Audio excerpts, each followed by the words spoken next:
Tout d'abord, merci beaucoup pour l'invitation et je vais partager l'écran. J'ai préparé un petit PowerPoint.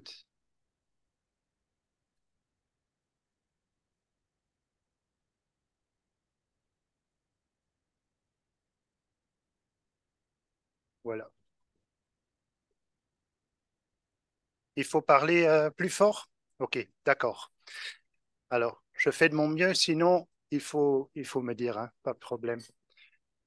Une église synodale en mission, c'est le titre du texte, euh, du texte final de la première session de la synode. Il faut ajouter ça, hein, parce que c'est pas le synode, c'est la première session du synode. Parce que le synode est encore en train de se développer. C'est quoi la synodalité? C'est quoi un synode sur la synodalité? Ça veut dire que nous sommes en route vers une église à l'écoute, mais aussi en route avec une église à l'écoute et peut-être dans une église à l'écoute. Et être à l'écoute, vous reconnaissez peut-être le Monseigneur Vanout, euh, il faut faire un peu d'effort, hein, pour faire ça. Ça ne va pas de soi. De temps en temps, il faut redire quelque chose, il faut répéter quelque chose. Euh, donc, c'est pas facile être à l'écoute. Voilà. Ça pour commencer. Parce que c'est pas être à l'écoute seulement l'un à l'autre, mais c'est aussi être à l'écoute de l'Esprit Saint. L'Esprit Saint qui guide notre processus. Voilà. Euh, il faut commencer avant le synode même.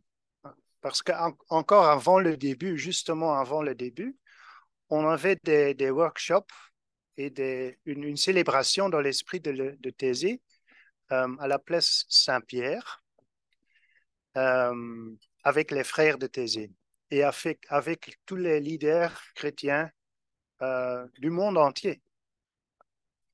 C'était un moment pour l'œcuménisme, c'était un moment très très fort.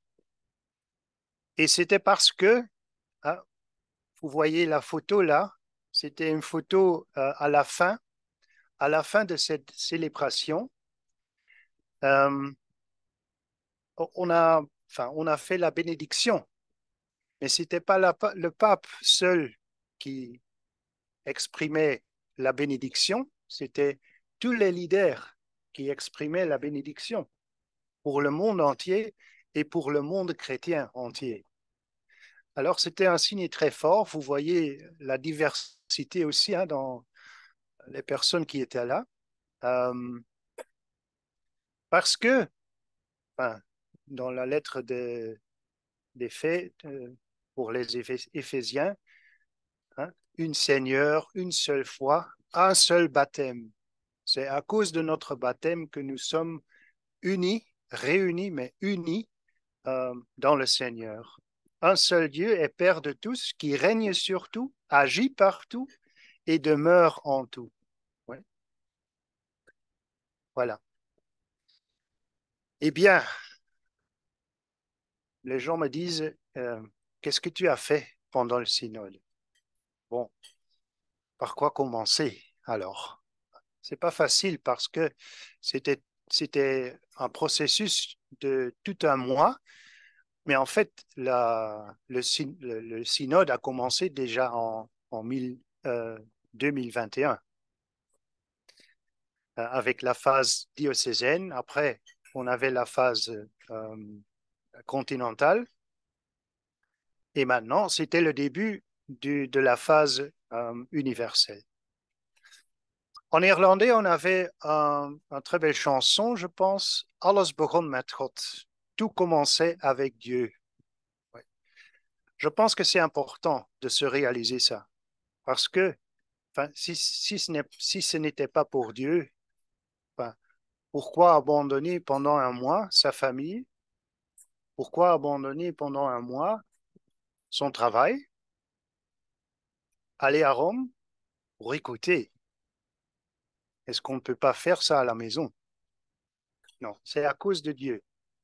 C'est à cause de l'Esprit Saint, à cause de Dieu qui nous a rassemblés là-bas. Et ça veut dire que,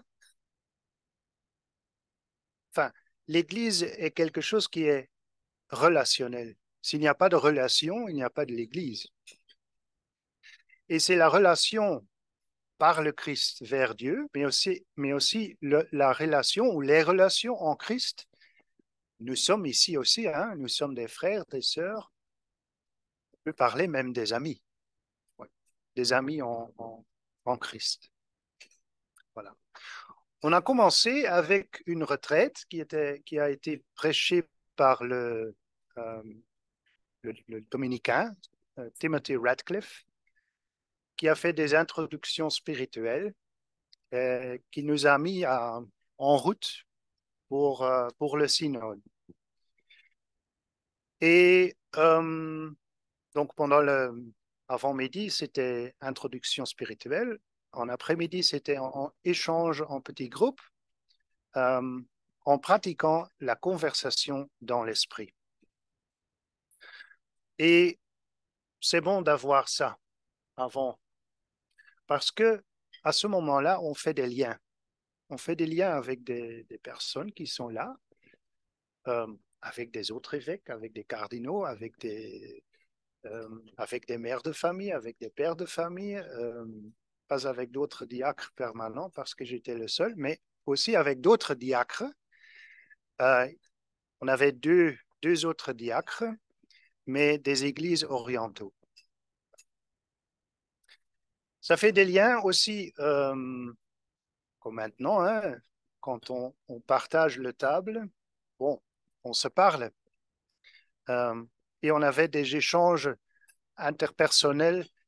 Euh, et après 3 jours, on peut déjà dire que oui, on a des amis, de nouveaux amis. Et c'est important pour le reste.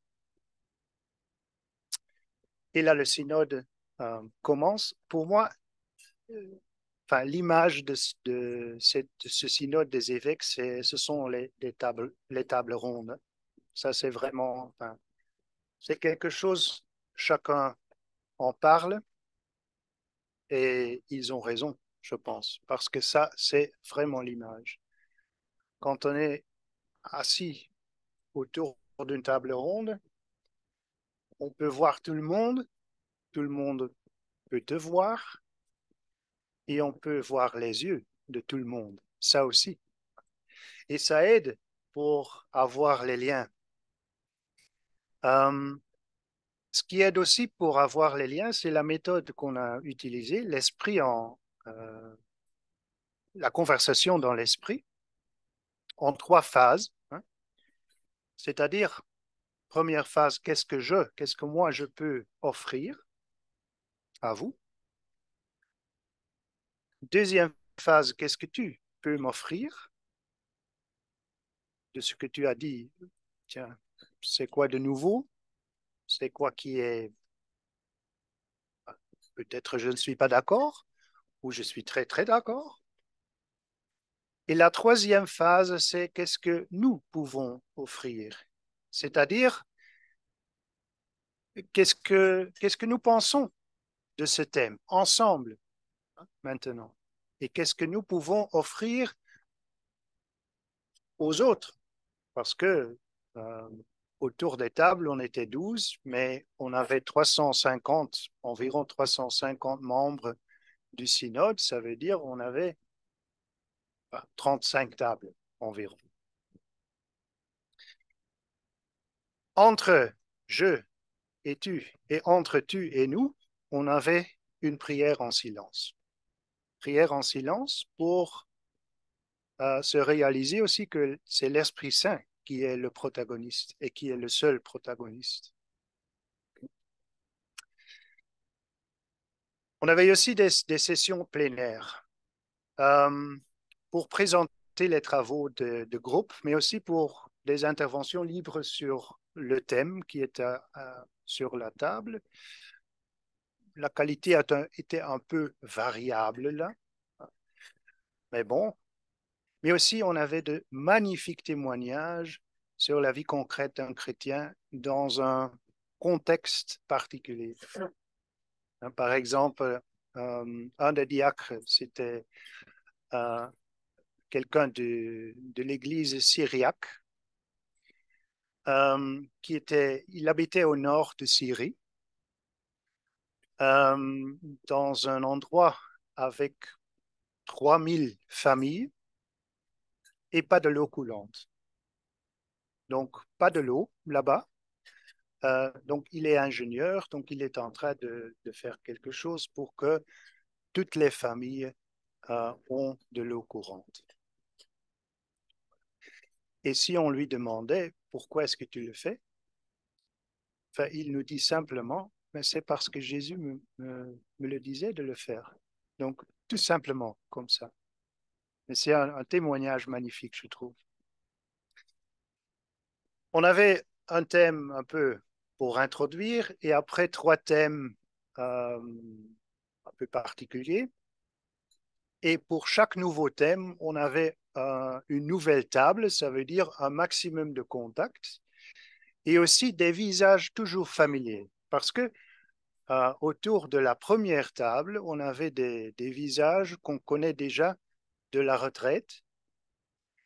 Et pour le deuxième thème, on avait déjà quelqu'un qu'on connaissait de la retraite, mais aussi du premier groupe. Donc voilà, on avait un mélange très bon euh, qui permettait un maximum de contact aussi, mais avec des visages toujours familiers. Et quand on peut avoir une nouvelle table, on peut aussi toujours recommencer. De temps en temps, ça aide aussi hein, pour, euh, pour continuer. Entre deux thèmes, on avait euh, quelque chose de spécial. Euh, on était en pèlerinage dans les catacombes, par exemple. C'était un moment très, très fort parce que ça aussi, c'est la synodalité. Hein. Si on est en marche ensemble, si on est en route ensemble, ce que synodalité veut dire, eh bien, on peut le faire aussi comme pèlerin. Hein. Donc, dans les catacombes, on a prié, on a écouté les histoires de, la, de la communauté chrétienne euh, originelle, je dirais. Et cela a fortement, je pense, touché tous les membres qui étaient là. Eh bien, est-ce que c'est toujours en anglais, on dit happy clappy? Non, pas du tout. Hein. On avait des tensions assez fortes. Hein. Parce qu'à un certain moment, il y avait des évêques qui prenaient la parole pendant les interventions libres qui disaient, mais qu'est-ce que c'est ici? C'est un synode des évêques parce qu'il y a de non-évêques là-bas, entre autres, c'était moi aussi. Hein. Est-ce que c'est un synode des évêques ou est-ce que c'est une assemblée synodale comme on avait eu à Prague, par exemple? C'est tout à fait quelque chose de différent. Si c'est une assemblée synodale, c'est bon, mais on avait quelques évêques qui disaient à la fin, alors c'est bon d'avoir 2 ou 3 jours entre nous, entre les évêques, entre nous, pour décider, pour prendre les décisions. Voilà. Okay. Donc ça c'était sur la table. Vous voyez le visage du cardinal grec. Euh, il n'était pas très très content, je peux dire. Et il a répondu. Il a répondu que c'était le pape qui avait décidé en avril que ça, c'était la manière du synode. Et c'était encore un synode des évêques. Voilà, pas de doute. C'était encore pas clair pour tout le monde apparemment, donc on continuait à le faire. Et c'est à ce moment-là que le pape François a dit, ça suffit, c'est le cléricalisme. Donc voilà, il faut arrêter ça. C'est un synode, en effet, il faut arrêter ce sort de cléricalisme. C'était bien clair ça. Et là, on a pu faire de débats sur ça.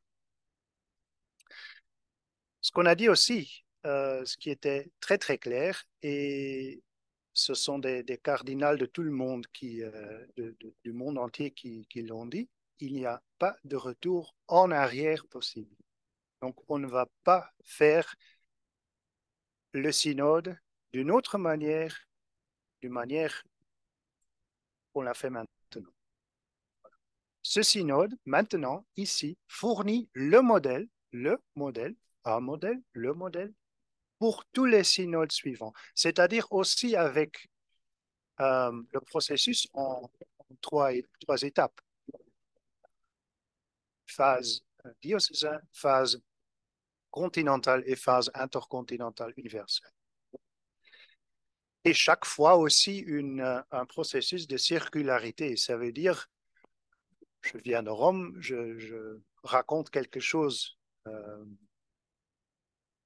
pour vous, et à la fin, vous me direz, et maintenant, eh bien, on va faire ça. Encore entre deux thèmes, c'était la prière pour les migrants et les réfugiés. Ça m'a fortement touché, il faut dire, parce que on voit que c'est un thème euh, le pape François, ça c'est son thème, sans doute. Ouais. Et les personnes qui ont lu les prières étaient des migrants, étaient des réfugiés, même des migrants sans papier, il faut dire, des réfugiés sans papier, même eux. Mais c'était à la place Saint-Pierre, donc c'était au Vatican, hein, donc voilà, il n'y a pas de problème d'avoir pas de papier là-bas. Eh bien, on va en route ensemble hein, vers un texte final. C'est ça l'assemblée pas l'assemblée synodale, mais l'assemblée du synode des évêques. Voilà. Euh, et ce texte donne un très bon aperçu de ce qui a été discuté, vraiment. Euh, c'est en trois parties. Le texte en français est peut partager là. Hein, c'est www.synode.va. Et là, on peut le lire. Partie 1, c'est sur le visage de l'Église synodale à partir de l'expérience pendant le processus synodal, aussi de l'expérience du synode même. On ne va pas faire tout l'aperçu, mais euh, peut-être oui, j'ai ajouté quelques photos personnelles là pour, pour un peu donner l'ambiance aussi, hein, l'ambiance qui était pour moi extraordinaire. Ceux qui sont là sur la photo au milieu, par exemple, sont de la Russie, de l'Australie, de Vietnam, Nouvelle-Zélande, de l'Amérique, de Syrie, etc. Donc voilà, c'est tout le monde qui est rassemblé là-bas. Euh, Partie 2, tous disciples, tous missionnaires. Si, si on veut une église missionnaire, qu'est-ce que ça veut dire? Eh bien, nous sommes tous disciples, tous. Todos, todos, todos. C'est bien clair, ça.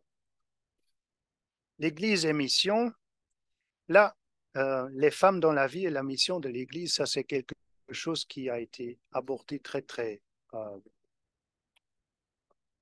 profondément. C'est quoi? La place des femmes. Euh, Par exemple aussi, hein, par rapport au diaconat permanent, euh, on a dit, bon, on a des commissions sur le diaconat permanent des femmes, déjà deux, et on a fait déjà dans les années 90 aussi, hein, Euh, tout est sur la table pour décider. Voilà. Donc, on a dit au synode, le synode a demandé de rapporter à la deuxième commission de rapporter pendant les 11 mois qui suivent maintenant. Et après, tout est sur la table. Donc voilà, il faut décider. Là. Euh, parce que ça, c'était quelque chose. Hein. J'étais le seul diacre permanent. Euh, mais en effet, on a parlé du diaconat. Et c'était bien clair à la fin. J'ai, j'ai aussi fait une intervention sur ça. Mais à la fin, c'était clair pour tout le monde que le diaconat, c'est quelque chose d'autre. C'est une autre vocation. C'est une vocation enfin, comme des prêtres, mais c'est quelque chose de différent. Tout à fait. Euh, oui, les autres choses sont un peu sur les structures de l'Église. Oh oui, cette photo, ce sont les trois diacres. Voilà, c'est pour ça. Euh, ce qui est aussi intéressant, c'est le discernement ecclésial et questions ouvertes. Qu'est-ce que ça veut dire? Ça veut dire, par exemple, les divorcés et remariés. Euh, ça veut dire aussi, ce qui est en Afrique, le cas, la polygamie. Ça veut dire aussi LGBTI. Et qu'est-ce qu'on a dit là-bas? On ne va pas juger. On ne va pas juger. On va se mettre en route avec les gens concernés. Et c'est l'approche pastorale qui a la primauté. Tout le reste, on verra bien. On ne sait pas, mais on verra bien. Ce n'est pas qu'on dit non à la doctrine de l'Église, non, mais ce n'est pas la doctrine et après la pastorale, c'est tout d'abord la pastorale et après on verra. C'est quelque chose d'autre. C'est un autre style, certainement. C'est un style de discernement, mais à la fin, il faut naturellement décider aussi. Vers une église qui écoute et qui accompagne. Ça aussi, c'est quelque chose qui est très, très important. Si une église synodale est en effet une église à l'écoute, eh bien, il faut vivre ça. Il faut voir ça aussi dans l'église. Ça veut dire aussi qu'il faut accompagner les gens. Tout à fait. Un peu comme euh, comme le récit d'Emmaüs. Voilà. Et à la fin aussi, hein, synode des évêques, assemblée synodale, c'est quoi la différence? Hein? Donc, vous voyez que ces questions, ils sont encore là. Hein. Euh, et et maintenant, oui, c'était le Timothy Radcliffe qui avait dit, nous rentrons chez nous enceintes. Bon, euh, on a fait pas mal d'évêques qui disaient quoi? Mais bon, et aussi de non-évêques, il faut dire hein, ça aussi. Euh, mais c'était une image hein, qu'il utilise parce qu'il dit, enfin, on rentre chez nous enceinte. Euh, il faut faire attention maintenant pour le bébé. Et l'année prochaine, on, on va rentrer ici. Euh, enfin, et on espère que le petit bébé sera né hein, là.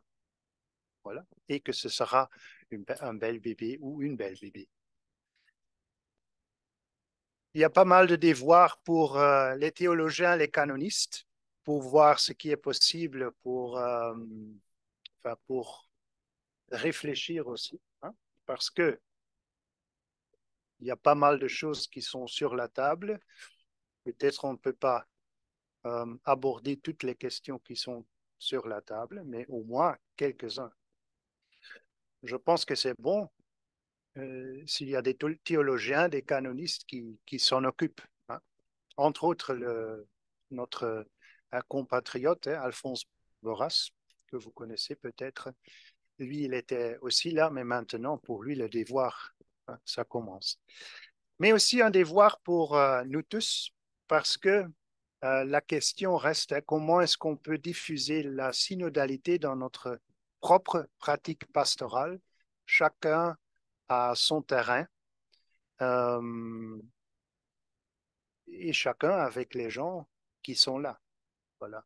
Comment est-ce qu'on peut marcher ensemble? Comment est-ce qu'on peut se mettre en route?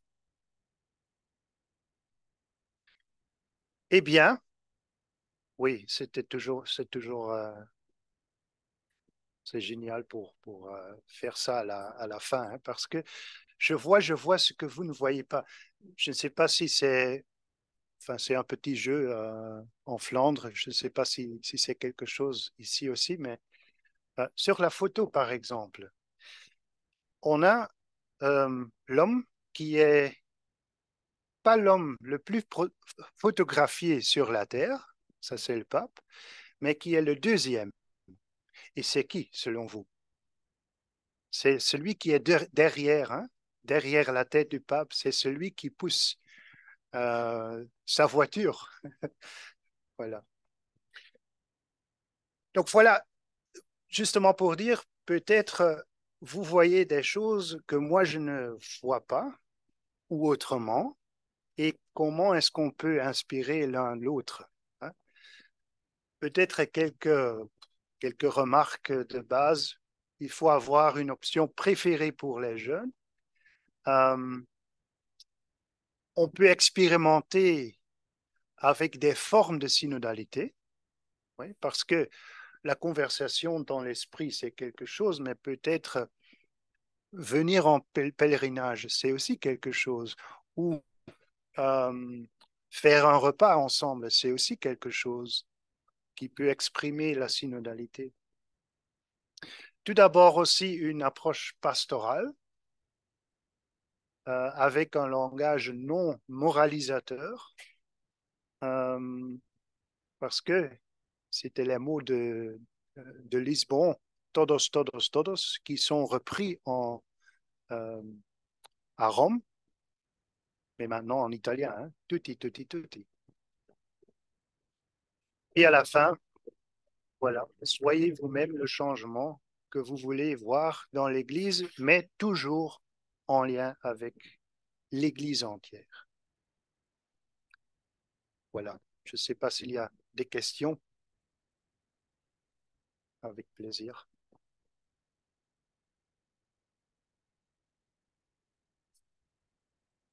Merci beaucoup, Gert, pour ce très intéressant exposé et partage. Si jamais vous avez des questions pour ceux qui suivent à la maison, n'hésitez pas à les mettre dans la conversation. Et ici, si vous avez des questions, voilà.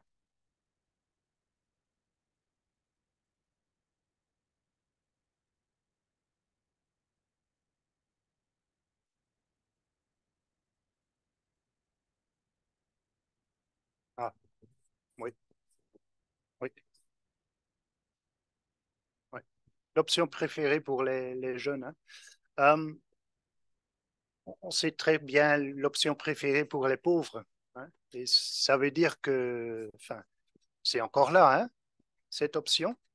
Mais cette option de préférentielle pour les pauvres, c'est quelque chose qui vient du synode des jeunes, qui a été exprimé, qui a été écrit dans Christus Vivit,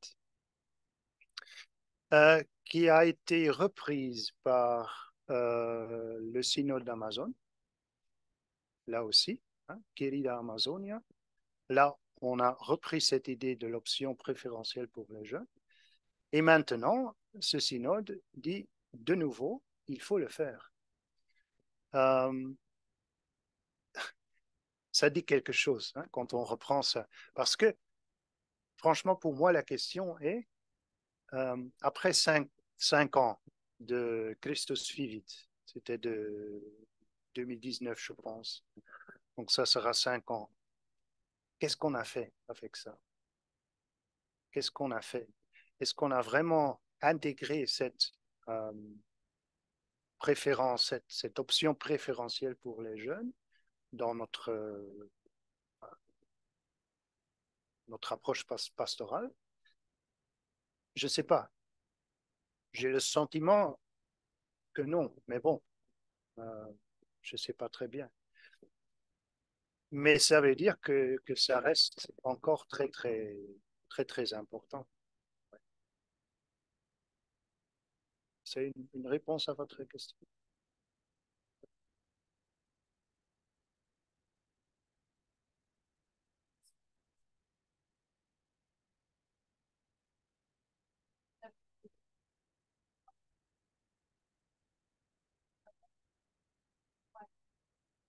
Ouais. On avait deux membres du synode qui étaient de ce qu'on appelle le continent digital. Et lui, ils avaient apparemment un très grand projet. Euh, L'Église vous écoute, euh, qui est le euh, processus synodal numérique en ligne. Et ce qu'on a dit, c'est on a fait des groupes de partage, par exemple, en ligne, en Zoom, mais aussi en chat, aussi pas forcément à la même moment ou au même moment. Euh, mais on a lancé une question, par exemple, et après on donne un peu de temps pour réfléchir et pour répondre à tout le monde. Et après, on échange les réponses avec tous les autres qui ont pris part. Ça, c'était une des. Ça, c'est seulement un exemple. Mais enfin, on a discuté ce continent digital, cette culture digitale, parce que c'est une culture, comme quelque chose qui est très, très important. Aussi, quand on fait le lien avec l'option préférentielle pour les jeunes, parce que pour les jeunes, c'est là le monde où ils se trouvent. Voilà.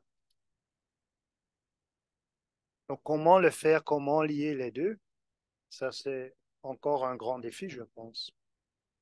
Et je pense que c'est très, très important en tant que l'Église pour être là, parce que tout le monde peut être là.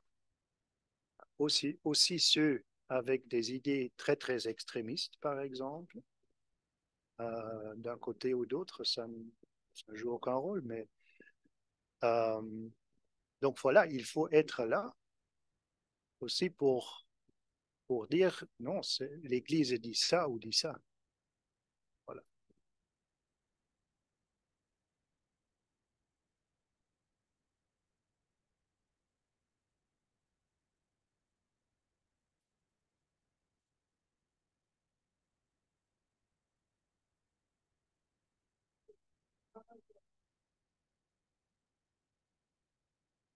Ben, une nouvelle, tout d'abord, il faut dire que être missionnaire, euh, la notion de la mission, c'est pas la même chez nous que, par exemple, en Inde. Hein.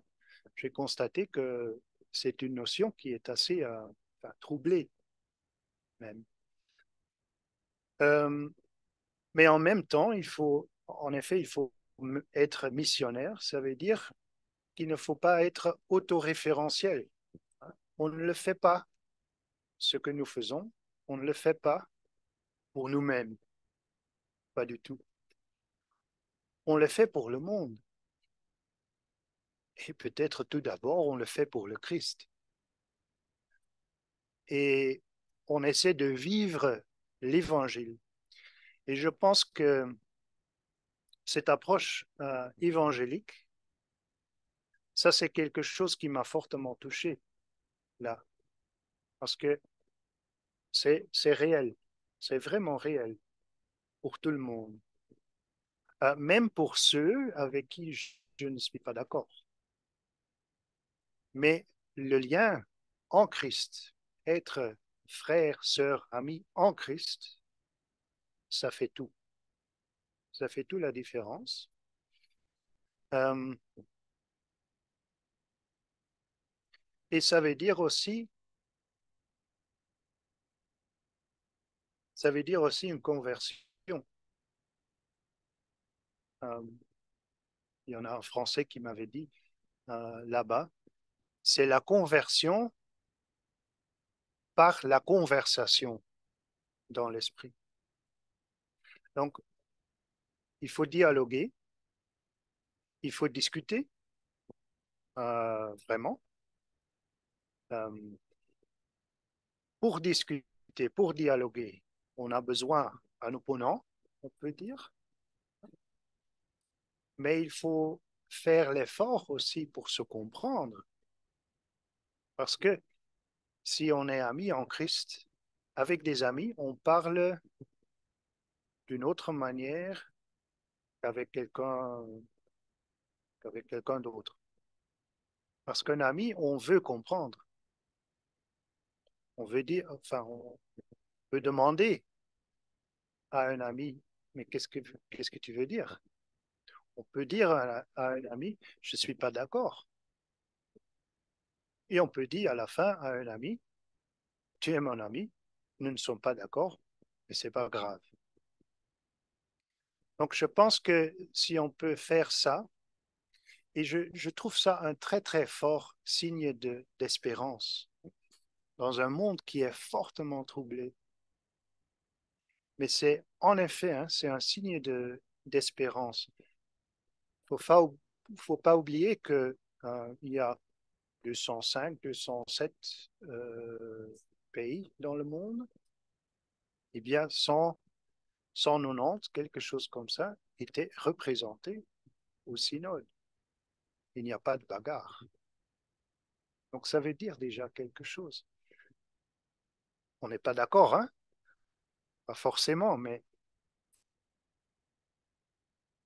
on a vraiment la volonté de s'écouter. Et c'est ça le début. C'est ça le commencement. Et c'est ça, pour moi, un signe très très fort, euh, aussi précaire, mais très fort dans un monde qui est très très troublé. Et à ce moment-là, on peut être, je pense, on peut être au meilleur, on peut être missionnaire.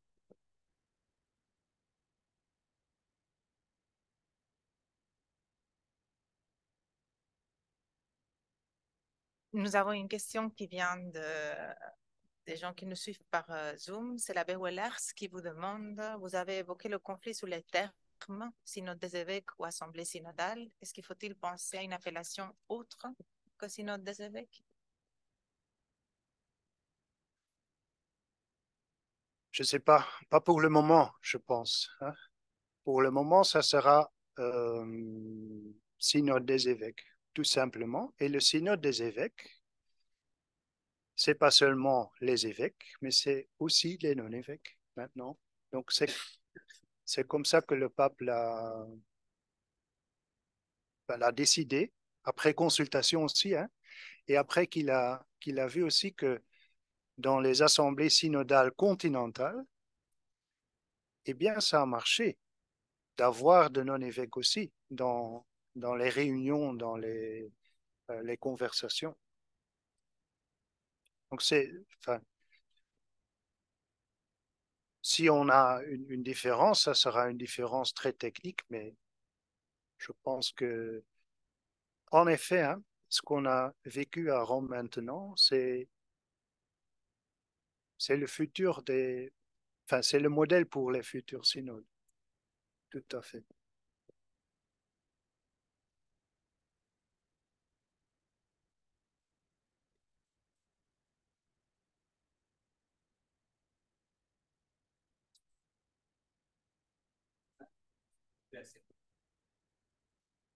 Mm.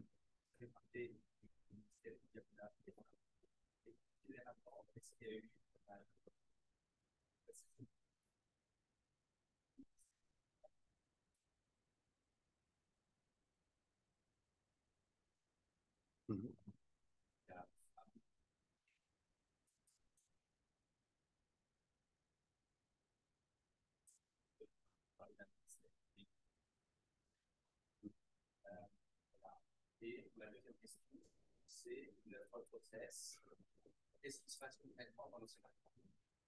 Ouais. Euh, même 11 ans, même 11 mois de grossesse. Donc voilà, ça sera un bébé pour. Hein. Euh, la première question, euh, je pense que c'est pas encore le temps pour avoir les prêtres féminins. Ça, on a constaté. On peut regretter ça, ou peut dire, OK, pour le moment. Pourquoi est-ce que, enfin, on peut dire ça, hein. On a essayé d'avoir un petit texte dans ce sens-là, pour dire déjà qu'il n'y a pas de convergence, mais il y a deux questions. Euh, c'est pas dans le texte final. Donc voilà. Euh, on peut regretter ça, mais à la fin, il faut accepter à ce moment-là. Ça ne veut pas dire qu'il faut pas mûrir la réflexion. Et là aussi, hein, on le voit toujours avec des yeux d'ici. Mais tout d'abord, je pense que, par exemple, en Afrique ou en Asie ou en Amérique latine, euh, il y a pas mal de questions sur la position de la femme dans la société. Et je pense que là, l'Église peut jouer son rôle, jouer un rôle très, très important là. Par exemple, rémunération, merci, euh, à l'égalité. Ça, c'est encore quelque chose, pour nous, c'est quelque chose qui est obtenu. Enfin, pas forcément, je sais, hein, voilà la réaction. Donc, mais pour nous, c'est quelque chose qui serait normal. Ouais. Apparemment, ce n'est pas le cas dans d'autres parts du monde. Donc, il faut compter à ça. Euh, En effet, il y a d'autres ministères aussi, hein. Donc, pas nécessairement le ministère ordonné, mais aussi d'autres formes de ministères. Et là, je pense qu'il faut penser à comment est-ce que nous pouvons inclure ça dans notre réalité ou dans nos réalités, parce que c'est une multitude aussi, hein, nos réalités pastorales. Euh, Peut-être c'est quelque chose qu'on peut faire, et c'est ça la deuxième question, hein, c'est quelque chose qu'on peut plus concrètement faire pendant ces 11 mois de grossesse. Euh, Qu'est-ce que nous avons besoin? Est-ce que nous avons besoin des gens qui se mettent à l'écoute, par exemple? Le ministère de l'écoute, c'est quelque chose qui est dans le document. Le ministère de l'écoute, qu'est-ce que ça veut dire? Comment est-ce qu'on peut faire ça? Il y a pas mal de Bagneux, par exemple, enfin, d'autres lieux aussi, hein. Mais est-ce qu'on peut penser là d'un ministère, d'un vrai ministère de l'écoute? Et comment est-ce qu'on peut former les gens qui font ça? Comment est-ce qu'on peut euh, aider les gens aussi pour faire ça? Parce que c'est pas seulement l'écoute, mais c'est aussi l'accompagnement. Donc, l'accompagnement spirituel, est-ce qu'on peut former des gens pour faire ça et plus de gens que maintenant. Ça, ce sont des questions, je pense, qu'on ne peut, enfin, on peut répondre théoriquement, mais c'est dans le concret du pastoral, dans un contexte concret, qu'on peut le faire, je pense. C'est une réponse à votre question.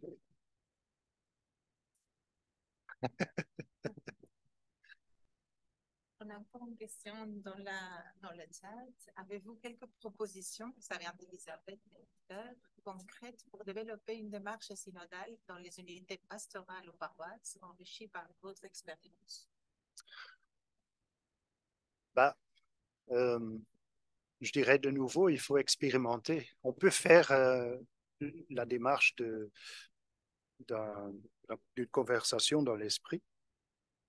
On peut faire ça, hein. On peut faire l'expériment. Euh, donc ça, on peut faire. Mais peut-être il y a d'autres formes, hein. J'ai dit peut-être c'est une idée aussi d'avoir, de se mettre en route, hein, avec, avec l'unité pastorale, d'aller en pèlerinage quelque part, hein. Il y a pas mal de... euh, chez nous en Flandre, je ne sais pas si c'est le cas ici, mais chez nous, on a pas mal de chapelles dans les champs. Bah, on peut faire ça, hein. On peut marcher ensemble, faire le tour des chapelles. Euh, si on est à une chapelle, on peut prier ensemble et on peut aussi avoir un temps de silence entre-temps où on peut, deux à deux, aller à la prochaine chapelle avec une question pour se débattre, quelque chose comme ça. Donc, ce sont des petites choses qu'on fait probablement déjà, mais si on le fait avec l'esprit synodal, peut-être ça peut lancer quelque chose. Ça, j'en suis sûr. Si on le fait avec un cœur synodal, eh bien, beaucoup est possible. Enfin, tout est possible. Parce que c'est Dieu qui est le protagoniste. Donc, c'est l'Esprit Saint qui est le protagoniste. Donc, là, tout est possible. Euh, ça veut dire aussi, par exemple, hein, euh, parler l'un à l'autre. Enfin, on départ du baptême. On, on est tous égaux à partir de notre baptême. Voilà. Mais qu'est-ce que ça veut dire être baptisé? Qu'est-ce que ça veut dire pour vous? Qu'est-ce que ça veut dire pour moi? Qu'est-ce que ça veut dire pour vous? Est-ce qu'on le sait l'un de l'autre? Donc, si on parle de ça, ça aussi, c'est la synodalité. Et ça approfondit les relations et ça veut dire que ça va approfondir aussi la suite. La suite de la coopération, la suite des réunions qu'on a, la suite, etc. Donc, il faut se mettre en route quelque part. Ouais.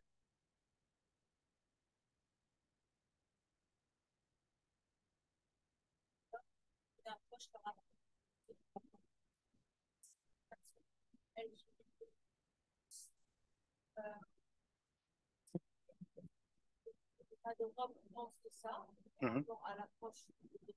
Ouais.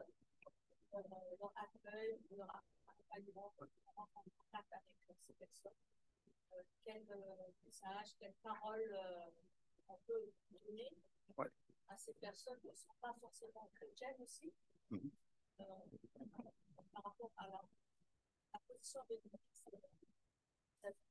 Ouais. Je pense que tout d'abord, c'est pas le jugement, mais l'écoute. C'est écoute avec amour, avec l'amour de Christ. Et c'est tout, hein, à ce moment.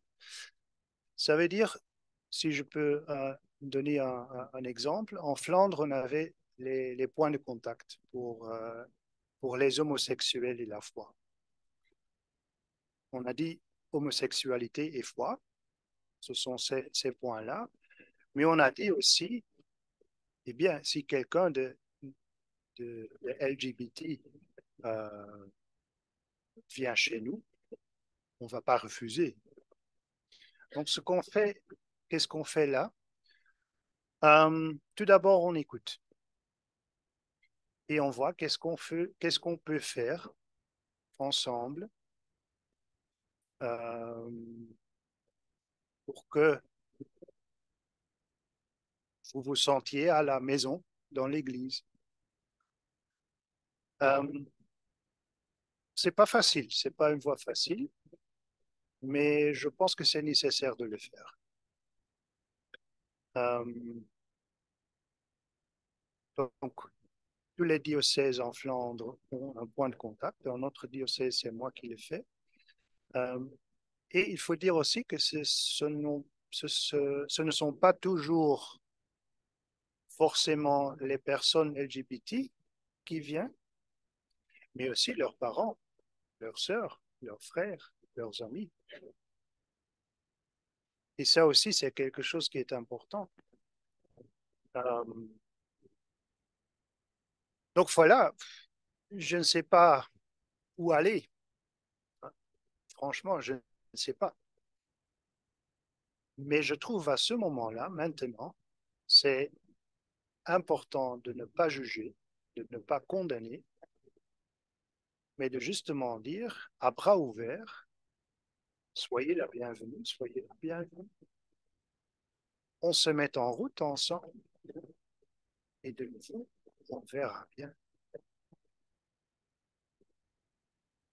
Voilà, je sais que ce n'est pas une réponse concrète, ça je me réalise, mais c'est là enfin, on est là maintenant. Euh, ouais.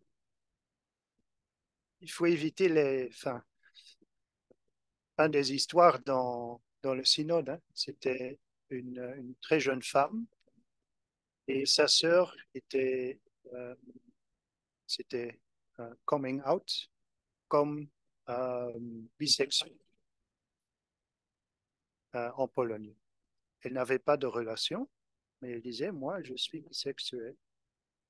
Et après quelque temps, elle va à la confession chez un prêtre. Et le prêtre lui disait, je peux pas dire, je peux pas donner la confession, je peux pas dire, je peux pas te bénir parce que tu es irrégulière. Après ça, elle s'est pris la... Donc enfin, cet impact de condamner, de, de juger avant d'avoir des liens personnels, c'est terrible, hein. Ça c'est terrible. Donc on a dit, ça ne peut pas, ça on ne. Donc je dirais la seule méthode, c'est se mettre en route ensemble et aussi demander aux jeunes, pas aux jeunes, pas seulement aux jeunes, hein, aux personnes LGBTI, qu'est-ce qu'on peut faire comme Église pour que tu te sens à la maison dans l'Église.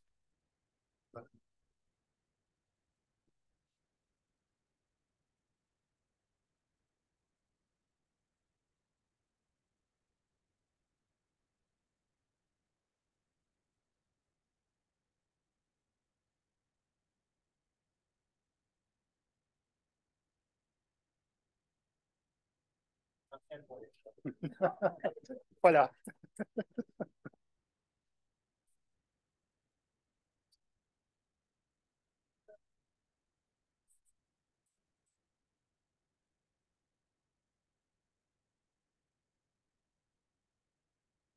Monseigneur Vanout aussi. Ouais.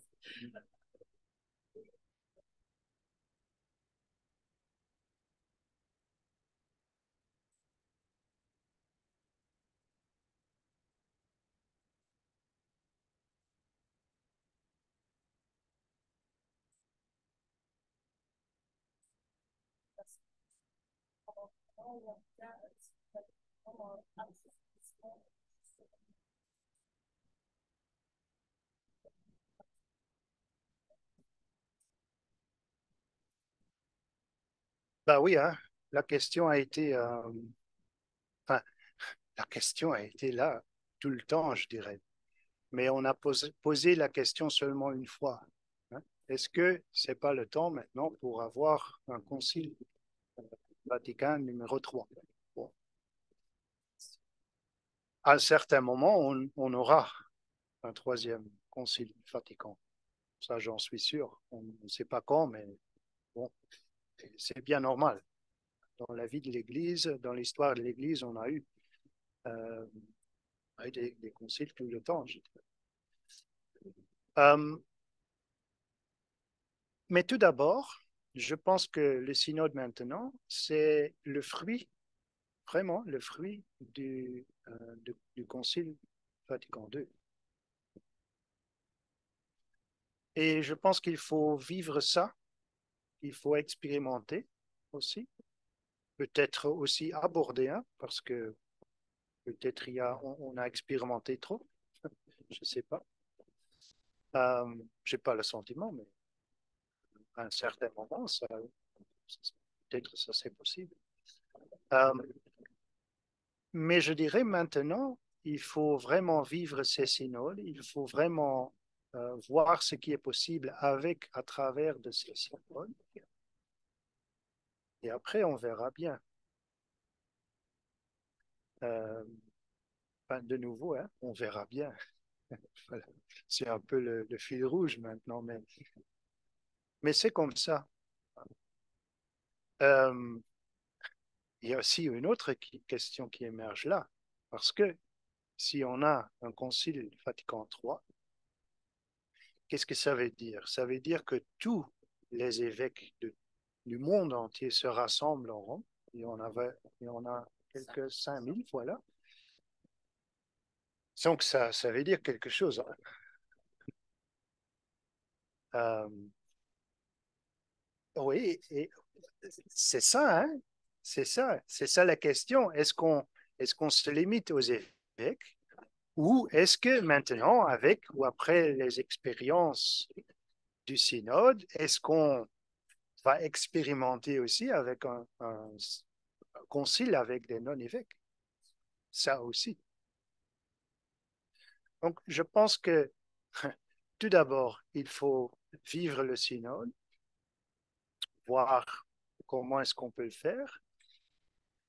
Et deuxièmement, ou peut-être entre-temps aussi, hein, il faut réfléchir comment, si on a un concile, comment est-ce qu'on va organiser ça. Donc voilà. Mais c'est une belle question. Oui, c'est ça. On verra bien.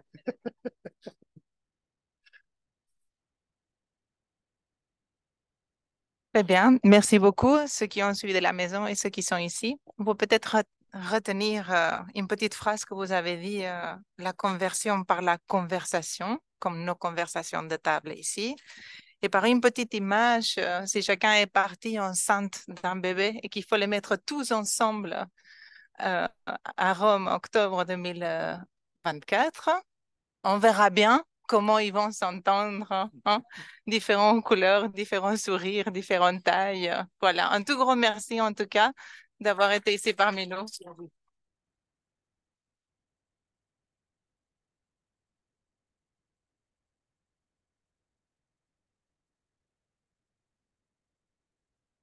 Prochaine conversation de table, le 12 décembre.